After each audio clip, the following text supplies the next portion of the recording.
One of the biggest mistakes I see people make in the gym is how they warm up for their exercises. You often hear people say, do 50% of your 1 rep max for your warm up, or just jump straight into your working set. And that's one of the biggest mistakes you can make. The reason being is you're not priming the body for the heavy load, and you're just also at a high risk of injury. Let's use the bench press as an example. So the first thing I do when I warm up is I actually treat it like I'm going doing a regular lift, because I want to make sure my movement is right, the form is dialed in, and I get some blood into that muscle I'm going to be activating. 8 to 10 reps usually I'll do. So all I've done there so far is about 10 to 20% of my 1 rep max. My pecs have been getting activated. There's a bit of blood going into the muscle. Now I'm going to start adding weight, so I'm going to move up to about 50% of what my 1 rep max would be. Maybe a little bit less, 40, 50%. Now as the weight is starting to go up, I'm actually going to bring the reps down for my warm-up. So I'm only going to do about 6 reps here, because I want to save my energy for my working set. And we start repping out 6 reps. I'm going to move on to my third warm-up set. This is going to be about 70 to 80% of my 1 rep max. This is going to be my final warm-up set. I'm just going to do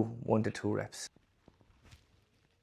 So that's all my warm-ups done. 3 warm-up sets in total. 1 with nothing on the bar, 1 about 40 to 50%, and 1 about 70 to 80% of my 1 rep max. Now my body's primed and it's ready to actually go into my working sets. Anything that's a compound lift, you want to make sure you warm up properly, especially for your first exercise. Don't be a cabbage and go straight into your working sets when you come into the gym. As you're going through the workout then, I will only probably do 1, maybe 2 warm-up sets for my other exercises. It just depends on the movement. For your accessory movements at the end of the workout, you can probably go straight into them working sets. I sometimes still like to do a feeder set just to get that bit of activation and blood into the muscle. For arms, for example, I might just do 1 warm-up set, like 50%, and then go into my working set. And if you found this helpful, make sure you're following for more training tips just like this.